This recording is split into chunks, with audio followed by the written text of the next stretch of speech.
Мне и моим друзьям было по 12 лет. Мы любим шалить вместе. Мы бегаем по улицам своего села и стучим в окна людям, и убегаем. Нас еще ни разу не ловили. Не думаю, что нас поймают. В очередную ночь мы пошли стучать в окна. Немного пройдя по улице, мы заметили дом, у которых было светло, и можно было заглянуть, что там творится. Я посмотрел в окно и увидел какое-то существо. Если честно, оно похоже было на призрака.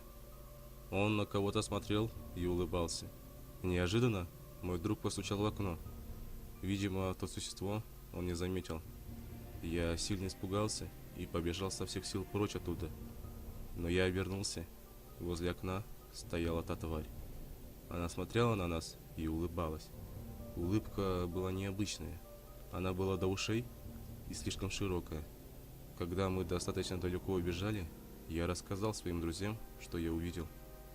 Они мне поверили, но все же мы были детьми и во все верили.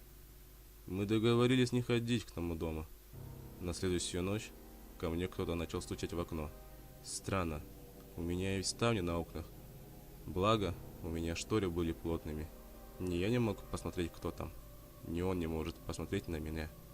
Не так давно я сделал небольшую дырочку в шторах, чтобы наблюдать за людьми, и меня не было видно. Мне казалось это интересно, и принимал себя за шпиона. Я был уверен, что тот, кто стоит там, не увидит меня. Дырочка была слишком мала, чтобы увидеть ее не вплотную. Я посмотрел, и по мне пробежали мурашки по коже. Это было то существо. Оно пришло за мной. В голове я накручивал мысли, что мне конец. Оно опять как-то странно улыбалось. Резко оно посмотрело в мою сторону.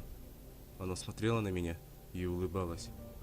Но по какой-то причине я не мог пошевелиться, и мы смотрели друг на друга на протяжении пару минут, пока оно не развернулось и ушло.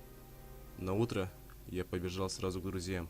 Оказывается, оно к ним тоже приходило. Это существо стало приходить к нам каждую ночь. Мы уже привыкли и не обращали внимания на стуки. Но со временем нам надоело каждый раз просыпаться посреди ночи. Родителям было бесполезно говорить. Они никогда не верят детям. Тем более, они нас наругали бы. И, может быть, даже наказали за наши шалости. К нам сразу пришла идея пойти к знакомому шаману. Он нам нравился. Он всегда нас угощал и был добр с нами.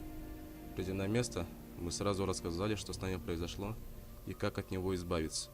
Шаман нам сказал, чтобы мы пришли к тому дому и попросили прощения, стоя на коленях возле порога дома. Мы сразу пошли к тому дому. Я узнал, что там умер один человек, проживающий в том доме. Возможно, это его призрак нас преследует. Так что нас никто не прогонит, если мы проберемся внутрь. Когда мы пришли, мы сразу приступили к делу. Стоя на коленях и попросили прощения. Я даже слегка заплакал. Прошла неделя. Призрак Рам так и не приходил. Я усвоил хороший урок. Шалить по ночам нельзя.